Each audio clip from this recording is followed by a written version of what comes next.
Hello बच्चों, I think आप सब लोग बहुत अच्छे होंगे और बहुत मन लगाकर अपनी स्टडीज़ कर रहे होंगे। तो बच्चों, हमारा जो चैप्टर चल रहा है डेट इज़ बाइनोमियल थ्योरम।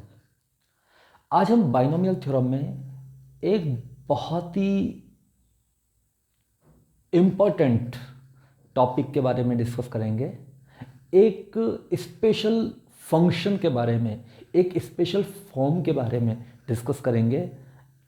बिल्कुल एक डिफरेंट फॉर्म है, उस पे बेस्ड क्वेश्चंस कैसे होते हैं इसके बारे में हम आज डिस्कस करेंगे। ठीक है, एक्चुअली क्या है, यदि आपको ये फॉर्म मिल जाए a+b√c⁻n, ठीक है बच्चों। अच्छा, ए बी, जो ए बी है, these are integers, A B are integers. C क्या हो जाएगा, सी हो जाएगा पॉजिटिव इंटीजर और एन हो जाएगा नेचुरल नंबर। ठीक है बच्चों, यदि आपको इस फॉर्म पे a+b√c⁻n, तो ये पूरा एक जो फंक्शन है, ठीक है, ये एक इर्रेशनल फंक्शन है, दैट इज इर्रेशनल फंक्शन। ठीक है, सी पॉजिटिव इंटीजर है, ए बी इंटीजर्स है और एन नेचुरल नंबर है। तो इस वाले फॉर्म पे बेस्ड क्वेश्चंस हम कैसे करते हैं, ठीक है, और कैसे इस तरह के क्वेश्चंस को हमें हिट करना है, तो इस बारे में मैं आज डिस्कस करूंगा। ठीक है, तो हम देखें, तो देखिए हम स्टार्ट करते हैं। देखिए इस क्वेश्चन को देखिए, ये क्वेश्चन कह रहा है let r = 5√5 + 11⁻²n+1 and f = r minus integral part of r where this denotes greatest integer function. Prove that r मतलब r ये into f = 4⁻²n+1। ठीक है, आपको r दिया है, आपको f दिया है। f इसने बता रखा है f r का क्या है, फ्रैक्शनल पार्ट है। ठीक है, क्योंकि यहां से देखिए, यहां से जब इसको हम ऐसे ले जाएंगे तो r = greatest integer function of r, यानी integral part of r plus fractional part of r। Is it clear? और आपको प्रूव करना है कि r × f = 4⁻²n+1। ये जेई में आया वो क्वेश्चन है, that is the question have already come in IIT JEE. ठीक है, अब देखिए इस तरह के क्वेश्चंस को करने के लिए मैं आपको सिंपल स्टेप्स बताता हूं। आपको सबसे पहला स्टेप है, first of all, step first, पहले स्टेप में आपको क्या करना है, आपको ये लिख देना है r = what, r = 5√5 + 11⁻²n+1। ठीक है, ठीक है, and that is equal to, अब r को मैंने ये नंबर लिख दिया क्योंकि r हमें यही नंबर दे रखा है। It is given that r = 5√5 + 11⁻²n+1। ठीक है, तो r का कोई ना कोई तो इंटीग्रल पार्ट होगा ही, तो हम किसी भी नंबर को इस फॉर्म में लिख सकते हैं, integral part of that number plus fractional value. अब देखिए f क्या होता है, f यहां देखिए, तो यहां देखिए बच्चों, f क्या है, हेयर f 0 से 1 के बीच में कोई नंबर होता है। f is what, f is a number between 0 and 1। This is the fractional part of r। ठीक है, और this is integral part of r।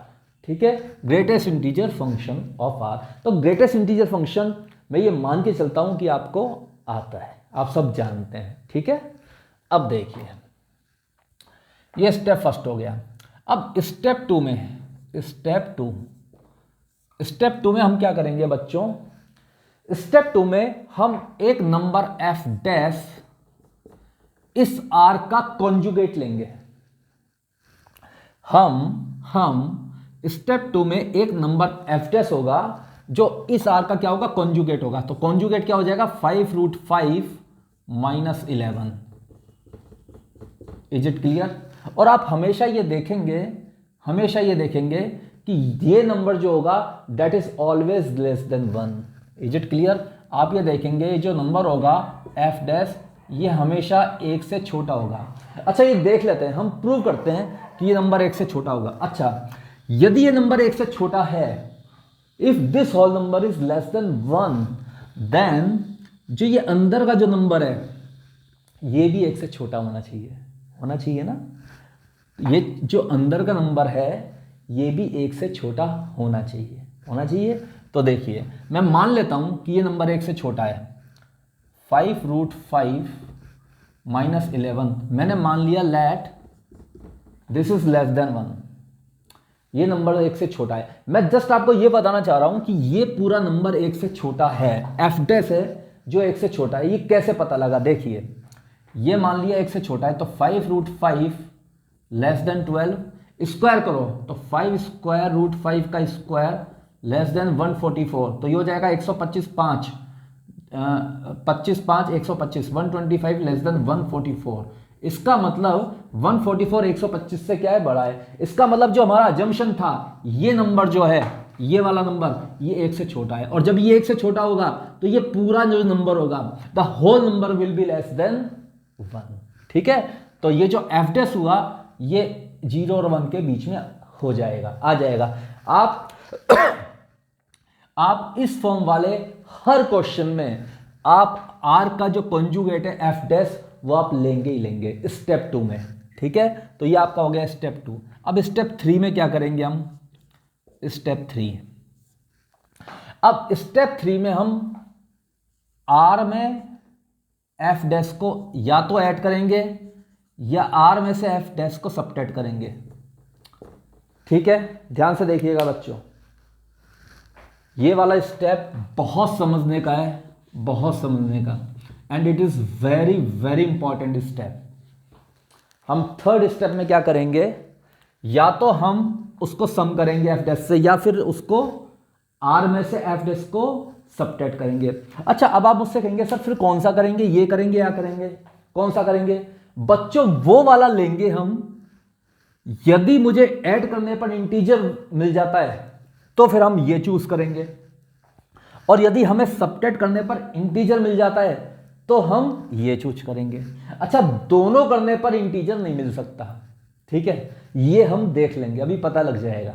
ठीक है, या तो ऐड करने पर इंटीजर मिलेगा या सबट्रैक्ट करने पर इंटीजर मिलेगा।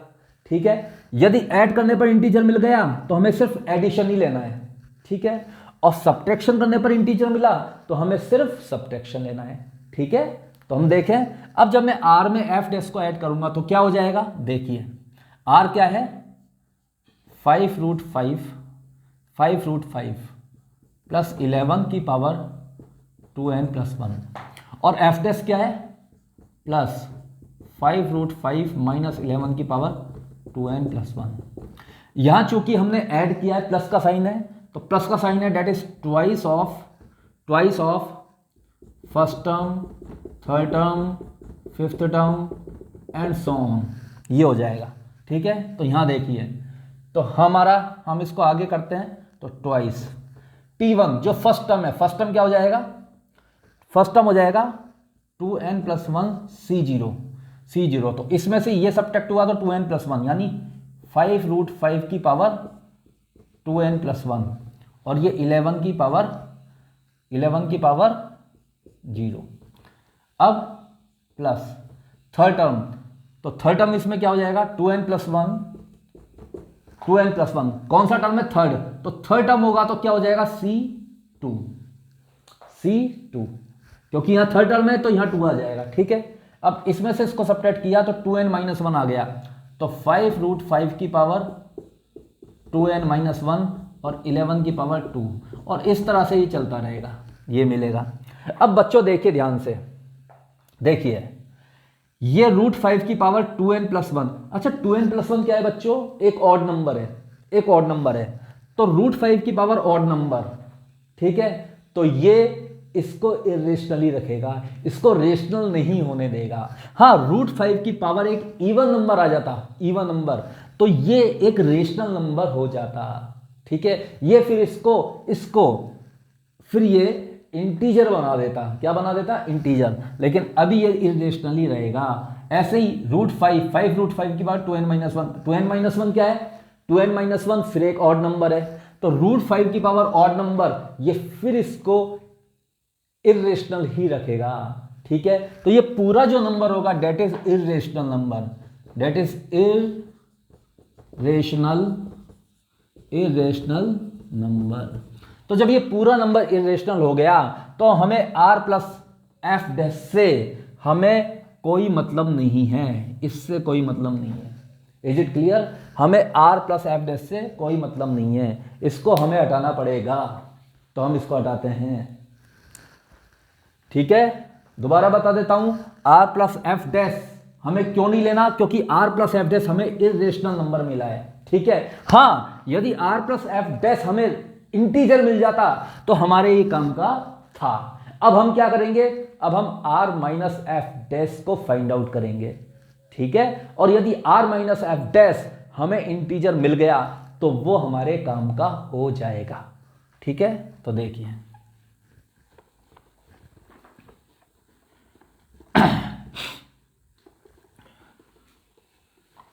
तो बच्चों बहुत अच्छे से स्टडी करें, मन लगा के स्टडी करें, बिल्कुल भी लापरवाही ना बरतें, और अपनी डाइट का भी ध्यान रखें, है ना, और आलस ना करें, और मन लगा के खुशी से पढ़ते रहें, है ना। और यदि आप ऐसा करेंगे तो आपका जो सिलेक्शन है वो पक्का ही होगा। चलिए अब हम देखिए बच्चों क्या करते हैं, अब हम क्या करते हैं, r माइनस एफ डैश करते हैं। तो r माइनस एफ डैश हो जाएगा 5√5 प्लस 11 की पावर 2n+1 और माइनस 5√5 माइनस 11 की पावर 2n+1। अच्छा बच्चों अब देखिए अब यहाँ आ गया माइनस, इसका मतलब दिस इज ट्वाइस, तो इधर माइनस आ गया, इसका मतलब first term, third term, fifth term, ये सारे टर्म्स कैंसिल हो जाएंगे इधर माइनस आने पर। इसका मतलब second term, fourth term, sixth term and so on, यानी वो सारी टर्म्स ऐड हो जाएंगी जो इवन प्लेसेस पे आ रही हैं। ठीक है, अब देखिए क्या हो जाएगा, ट्वाइस। सेकंड टर्म क्या हो जाएगा, 2n+1, टर्म कौन सा है, सेकंड, तो क्या आएगा c1, इसमें से ये सब्ट्रैक्ट हुआ तो 2n, तो 5√5 की पावर 2n और ये 11 की पावर 1 प्लस फोर्थ टर्म तो 2n+1 c4 है तो यहां आ जाएगा 3, इसमें से इसको सब्ट्रैक्ट करेंगे तो 2n-2 हो जाएगा, तो 5√5 की पावर 2n-2 और ये हो जाएगा 11 की power 3 plus and so on चलता रहेगा।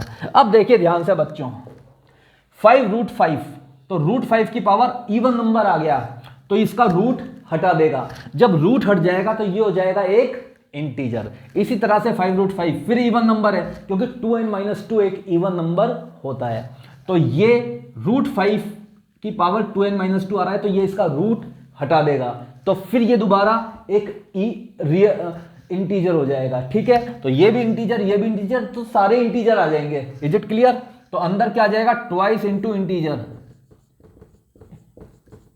तो ट्वाइस इंटू इंटीजर का मतलब क्या हो गया, एक इवन नंबर, तो ये एक इवन नंबर आ जाएगा। तो r माइनस एफ डैश एक इवन नंबर है। Is it clear? r minus F dash बच्चों क्या है, एक इवन नंबर है। ठीक है ना। अब देखिए ध्यान से देखिएगा, r की वैल्यू क्या है, r is what, greatest integer function, यानी integral value of r plus fractional value of r minus F dash equal to even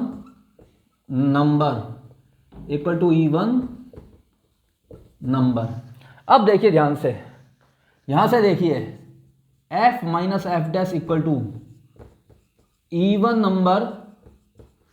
number minus integral value of r, तो f माइनस एफ डैश क्या हो गया बच्चों, एक even number में से मैंने सबट्रैक्ट कर दिया इंटीग्रल वैल्यू ऑफ आर को, यानी इवन नंबर क्या है, इवन नंबर भी एक इंटीजर है और दिस इज आल्सो इंटीजर। तो इस इंटीजर में से इस इंटीजर को मैं सबट्रैक्ट करूंगा तो इंटीजर ही आएगा, तो ये भी क्या होगा, एक इंटीजर। Is it clear? अब देखिए ध्यान से, इधर देखिए ध्यान से, इधर देखिए ध्यान से, f 0 और 1 के बीच में है, ठीक है, और f डैश भी 0 और 1 के बीच में है। Is it clear? इसका मतलब f माइनस एफ डैश -1 और 1 के बीच में आ जाएगा। ध्यान से देखिए, f 0 और 1 के बीच में है, ठीक है, f डैश भी 0 और 1 के बीच में है, ठीक है, इसका मतलब f माइनस एफ डैश जो होगा वो -1 और 1 के बीच में आएगा, ठीक है। अब देखिए यहां से क्या कह रहा है, f माइनस एफ डैश एक इंटीजर है, ठीक है, f माइनस एफ डैश क्या है, एक इंटीजर, और ये कह रहा है, ये वाला जो रिलेशन है ये कह रहा है कि f माइनस एफ डैश -1 और 1 के बीच में है, इसका मतलब f minus F dash that is equal to 0, that is equal to 0। Is it clear? और यहां से मुझे मिल जाएगा f equal to F dash, यहां से मुझे मिल जाएगा f equal to F dash, f और f डैश बराबर होंगे।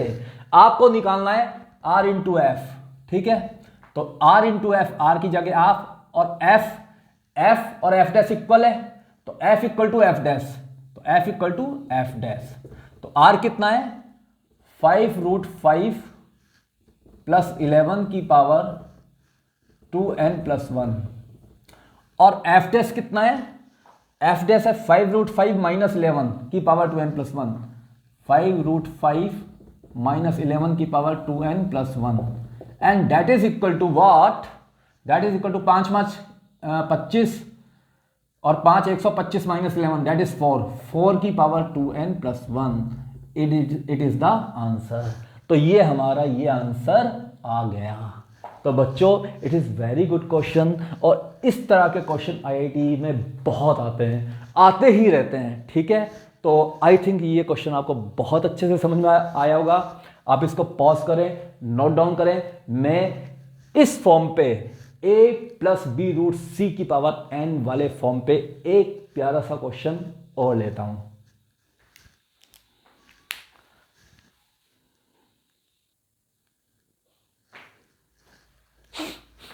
हाँ तो बच्चों ये क्वेश्चन देखिए, ये क्वेश्चन कह रहा है फाइंड इंटीग्रल पार्ट ऑफ √2 + 1 की पावर 6। मैंने मान लिया लेट इस नंबर को मैंने मान लिया n इक्वल टू √2 + 1 की पावर 6। मैंने मान लिया ये जो नंबर आपको देखा है √2 + 1 की पावर 6, ये एक इर्रेशनल नंबर है और उसको मैंने नेम दे दिया लेट दिस इज n, ठीक है, इसको हमने n मान लिया। अब देखिए स्टेप फर्स्ट में हम क्या करेंगे, n इक्वल टू जो ये नंबर है इसका इंटीग्रल पार्ट प्लस इसका फ्रैक्शनल पार्ट। मैंने मान लिया कि n का ये तो हो गया इसका इंटीग्रल पार्ट और f हो गया इसका fractional part. Is it clear? और f जो होता है दैट इज बिटवीन 0 एंड 1। अब देखिए स्टेप सेकंड में हम क्या करेंगे, हम इसका एक कॉन्जुगेट फंक्शन एज्यूम मान लेंगे। मान भी क्या लेंगे, ले लेंगे, मानेंगे नहीं, ले लेंगे। इसका एक जो कॉन्जुगेट फंक्शन है मैंने मान लिया एफ डैश, ठीक है। स्टेप सेकंड में हम क्या करते हैं, एक कॉन्जुगेट फंक्शन ले लेते हैं इसका, ठीक है, एफ डैश। तो कॉन्जुगेट कैसे निकलता है, इन दोनों के बीच का जो साइन है वो चेंज कर देते हैं, प्लस का है तो माइनस का कर देंगे और यहां माइनस का साइन है तो प्लस का कर देंगे। तो यहां प्लस का साइन है तो हम कर देंगे माइनस का, √2 - 1 की पावर 6। Is it clear? अब हम ये देखते हैं कि एफ डैश जो होता है, एफ डैश ये 0 और 1 के बीच में आना चाहिए। तो आप साफ साफ देख सकते हैं, मैंने मान लिया ये √2 - 1 यदि ये 1 से छोटा है, मैंने मान लिया ये 1 से छोटा है तो √2 <2, ठीक है, एंड विच इज ट्रू, ये तो ट्रू है। जो √2 होगा वो तो हमेशा 2 से छोटा ही होगा, इसका मतलब √2 - 1 हमेशा 1 से छोटा होगा। इसका मतलब f डैश 0 और 1 के बीच में आएगा। Is it clear? 0 और 1 के बीच में आएगा। अब देखिए हम क्या करेंगे। अब देखिए, अब हम बात करते हैं स्टेप, अब हम बात करते हैं स्टेप 3 की। स्टेप 3 में हम क्या करते हैं बच्चों, हम n में या तो f डैश को ऐड करेंगे या f डैश को सब्ट्रैक्ट करेंगे। चलो हम ऐड करके देखते हैं। यदि इंटीजर आ गया ऐड करने पर तो हम फिर ऐड ही करेंगे, और इंटीजर ना आकर इर्रेशनल नंबर आ गया तो हम फिर ऐड ना करके फिर हम n में से f डैश को सब्ट्रैक्ट करेंगे। ठीक है, यानी हमें इंटीजर वैल्यू चाहिए। ठीक है, तो n प्लस f डैश क्या हो जाएगा, देखिए n कितना है √2 + 1 की पावर 6 प्लस f डैश कितना है √2 - 1 की power 6 and that is what twice. अब यहां है प्लस, इसका मतलब first term, third term, fifth term और सेवंथ टर्म, ये हो जाएगा। क्योंकि यहाँ नंबर ऑफ टर्म 7 ही होगा, 8 तो होगा ही नहीं, क्योंकि यहाँ 6 है तो नंबर ऑफ टर्म्स हो जाएगा 7। Is it clear? अब देखिए, ध्यान से देखिएगा, ध्यान से। तो ये हो जाएगा ट्वाइस। अच्छा, फर्स्ट टर्म क्या हो जाएगा 6c0, 6 में से 0 गया तो 6, यानी √2 की पावर 6 प्लस थर्ड टर्म क्या हो जाएगा 6c2, यानी √2 की पावर 6 में से 2 गया तो 4, और फिफ्थ टर्म हो जाएगा 6c4, √2 की पावर 6 में से 4 गया तो 2, और सेवंथ टर्म हो जाएगा 6c6, 6 में से 6 गया तो 0, √2 की पावर 0। ठीक है बच्चों, अब देखिए ये क्या हो जाएगा, ये हो जाएगा 2। ठीक है बच्चों, अब देखिए ये 6c0 डेट इज 1, तो √2 की पावर 6 कितना हो जाएगा 2 की पावर 3, यानी ये हो जाएगा 8 प्लस 6c2, तो 6c2 क्या हो जाएगा 6c2 that is 6 factorial upon 2 factorial और 4 फैक्टोरियल, तो 6 × 5 × 4 फैक्टोरियल अपॉन 2 फैक्टोरियल × 4 फैक्टोरियल, तो 4 से 4 कैंसिल, 2 तिया 6, यानी 5 तिया 15, तो यह आ जाएगा 15, 15 × ये हो जाएगा 2 की पावर, तो 2 की पावर 2 डेट इज 4। ठीक है, ये √2 की पावर 4 है, तो √2 की पावर 4 का मतलब 2 की पावर 2 डेट इज 4। अब देखिए, सॉरी, अब ये हो जाएगा 64, तो 64 ऑल्सो 62। एनसीआर क्या होता है, NCR that is equal to NCN-R, होता है ना ये प्रॉपर्टी कॉफिशिएंट्स की, NCR इक्वल टू NCN-R, तो 6c4 equal to 6c2, 6c4 equal to 6c2। ठीक है, n6c4 equal to 6c 6 - 4 date is 2, तो 6c2 कितना है 15, 15, तो ये कितना हो जाएगा 1/2 कैंसल डेट इज 2, प्लस ये हो जाएगा 1। अब देखिए ये हो जाएगा 2, ये हो जाएगा 15 चौक 60, तो 8 + 60 प्लस 15 दूनी 30, और ये +1 and that is equal to twice into, ये कितना हो जाएगा 60 और 30, कितना हो जाएगा 60 और 30 90, 90, और ये कितना हो जाएगा 90, और ये 99, 99। Is it clear? 60 और 30 डेट इज 90, और ये 9, तो 99, तो ये कितना हो जाएगा 9 दूनी 18 का 8 हासिल 1, और 9 दूनी 18 और 1 19, 198, तो n plus f dash that is 198। Is it clear? अब देखिए बच्चों, हमें क्या चाहिए इसका इंटीग्रल पार्ट, तो n को क्या लिख सकते हैं हम, n को लिख सकते हैं integral part of n plus f dash equal to 198। Is it clear? ये हमारा बहुत इंपॉर्टेंट रिजल्ट आ गया। अब देखिए ध्यान से, f 0 और 1 के बीच में, f डैश 0 और 1 के बीच में, इसका मतलब f प्लस f डैश जो होगा वो 0 और 2 के बीच में आ जाएगा। f 0 और 1 के बीच में एफ डैश 0 और 1 के बीच में, इसका मतलब एफ प्लस एफ डैश जो होगा वो 0 और 2 के बीच में आएगा। ठीक है, अब आप कहेंगे मुझे, आप मुझसे कह सकते हैं सर आप एफ प्लस एफ डैश क्यों फाइंड आउट कर रहे हो? तो बच्चों मैं एफ प्लस एफ डैश इसलिए फाइंड आउट कर रहा हूं क्योंकि एफ प्लस एफ डैश यहां आ रहा है। ठीक है, और मुझे इसका वैल्यू फाइंड आउट करना है। ठीक है, अब ध्यान से देखिए 198 एक इंटीजर है, ये इंटीग्रल पार्ट ऑफ n है, तो ये भी एक इंटीजर हुआ, तो इंटीजर में से इंटीजर को सबट्रैक्ट करेंगे तो ये जो आएगा ये भी एक इंटीजर ही तो होगा। तो यहां देखिए जब f प्लस एफ डैश 0 2 के बीच में है, इसका मतलब f प्लस एफ डैश क्या होना चाहिए? 1 हो जाना चाहिए। f प्लस एफ डैश क्या हो जाना चाहिए? 1। क्यों होना चाहिए? क्योंकि f प्लस एफ डैश यहां से पता लग रहा है, ये इंटीजर में से इंटीजर सबट्रैक्ट होगा तो f प्लस एफ डैश एक इंटीजर आएगा। यहां से पता लग रहा है कि f प्लस एफ डैश क्या आएगा? एक इंटीजर आएगा। क्यों आएगा? क्योंकि इस इंटीजर में से ये इंटीजर सबट्रैक्ट होगा तो इंटीजर ही तो बचेगा। तो 0 और 2 के बीच में इंटीजर कौन सा है? 1। इसका मतलब f plus F dash should be equal to 1। तो इसकी वैल्यू यदि मैं 1 यहां रख दूं तो n जो इंटीग्रल पार्ट ऑफ n है that is 198 minus 1 that is 197 and that is the answer. और ये फिर आंसर हो जाएगा। तो बच्चों आज हमने एक स्पेशल फंक्शन को कैसे सॉल्व करते हैं and that function is a plus B root C की पावर n, ये हमने देखा।